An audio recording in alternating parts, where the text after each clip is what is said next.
Good evening বন্ধুরা, Rumpa's healthy food চ্যানেলে সব দিনের মতো আজও সবাইকে স্বাগত। আজ আমি আপনাদের জন্য নিয়ে এসেছি নিরামিষ আলু পটলের দম।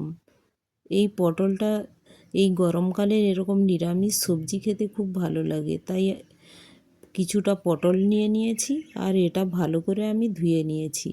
ধুয়ে এটা খোসাগুলো ছাড়িয়ে নিয়েছি, নিয়ে মাঝখানে একটু টুকরো দিয়ে এইভাবে দেখুন আমি কেটে নিয়েছি টুকরো টুকরো করে।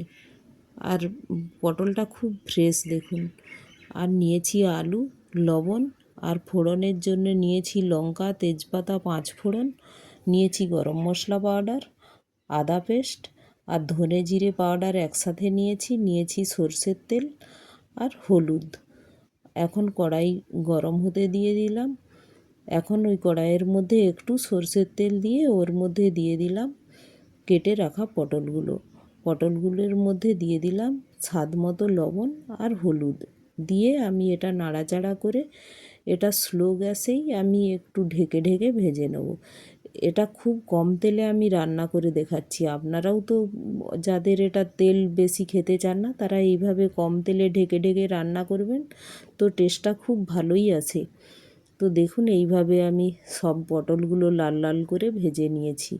তো এখন এইভাবে ভেজে নিয়েছি, এটা প্রায় 80% 90% কুক হয়ে গিয়েছে। আর পটল ভেজে সে তুলে রেখে তার যদি তরকারি করা যায় তো তার সবজির টেস্টটা খুব ভালো লাগে। এখন ওই কড়াইয়ের মধ্যেই দিয়ে দিলাম সরষের তেল আর ফোড়নের জন্য নিয়ে নিলাম লঙ্কা, তেজপাতা আর 5 ফোড়ন। দিয়ে ওর মধ্যে আমি আমার যে ডুমো ডুমো করে আলুগুলো কেটে রেখেছি ওটিও দিয়ে দেব। ওটা ফোড়নের সাথে একসাথে নাড়াচাড়া করে ওর মধ্যে দিয়ে দেব যে আদা পেস্টটা রেখেছি ওটাও দিয়ে দেব। লবণ হলুদটাও আমি পরিমাণ মতো দিয়ে দিলাম। আর আলুটা সাথেই মশলাটা আমার কষা হয়ে যাবে, যেহেতু আদা আর ধনে জিরে পাউডার এটা কষতে বেশি সময় লাগে না। তো এটা আলুর সাথেই যদি আমি দিয়ে দিই তো ভালোভাবে কষা হয়ে যায়, আলুটাও ভাজা ভাজা হয়ে যায় আর মশলাটাও কষা হয়ে যায়। ধনে জিরে পাউডারটাও দিয়ে দিলাম। তো দিয়ে এটা একটু নেড়ে নেড়ে আমি ভেজে দেখুন একটু এটা তেল যেহেতু কম দিয়েছি তো একটু জল দিয়েই এটা কষে আমি একটু ঢেকে দেব। একটুখানি 2 টিস্পুনের মতোই প্রায় জল দিলাম, ওই আদাটা ছিল তো আদা ধোয়া জলটাই এর মধ্যে দিয়ে আমি নাড়াচাড়া করে আমি একটা ঢেকে দেব উপর থেকে। এর ঢাকনা দিয়ে আমি ঢেকে দিলাম।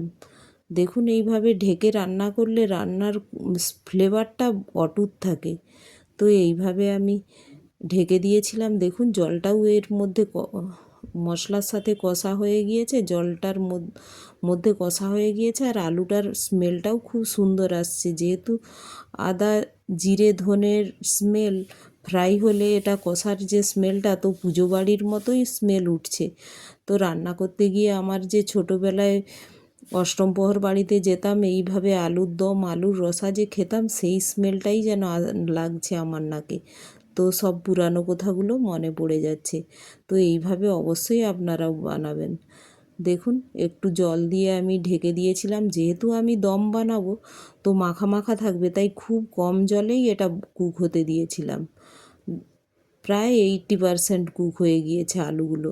তো এই সময় আমি দেখুন পটলটা দিয়ে দিলাম।